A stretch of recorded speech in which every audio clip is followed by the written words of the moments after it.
Congratulations. I'm the Senior Director of Nonprofit Relations at the Community Foundation of Greater Des Moines, and I'm here today with Nikki Syverson, who's the principal at Isaacson Syverson Consulting. Nikki just got done giving us a really informative training. Can you tell us 2 or 3 takeaways that you really want people to think about when they read the report?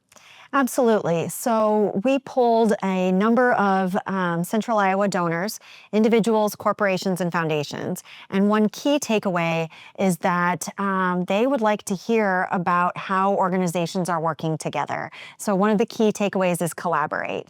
We know that nonprofits are working together, that you are talking to each other, and our donor community wants to hear that. So don't be afraid to share about those great collaborations. Don't be shy about telling your donors how you're all coming around the table to solve problems. So that's one of the key takeaways. Absolutely. And then we also talked a lot about how, we have to remember that donors want to be thanked and acknowledged, and they all have different ways of what that best looks like, whether that's an email or an individual call. Can you tell us a little bit about kind of what you found in the data that came through that?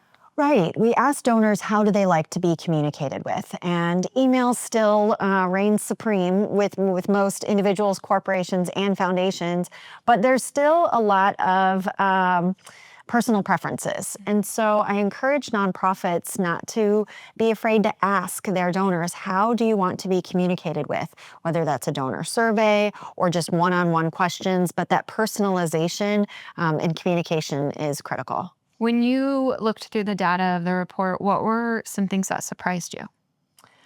I would say, one surprise that was kind of small but interesting is that corporations want to see personal thank you notes. And so you don't always think about that personal handwritten note to your corporations and foundations, but that's really important. The other thing that really came through was that a lot of donors are thinking about who's next and wanting nonprofits to think about that next generation of donors and that next generation of leaders and volunteers.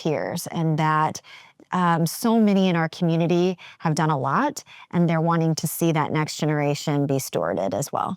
Yeah, we talk a lot about the fact that in the next 20 years, there's going to be this huge transfer of wealth. And so, how are we really thinking about who's sort of carrying the load right now, and how do we raise up that next generation of givers? Definitely.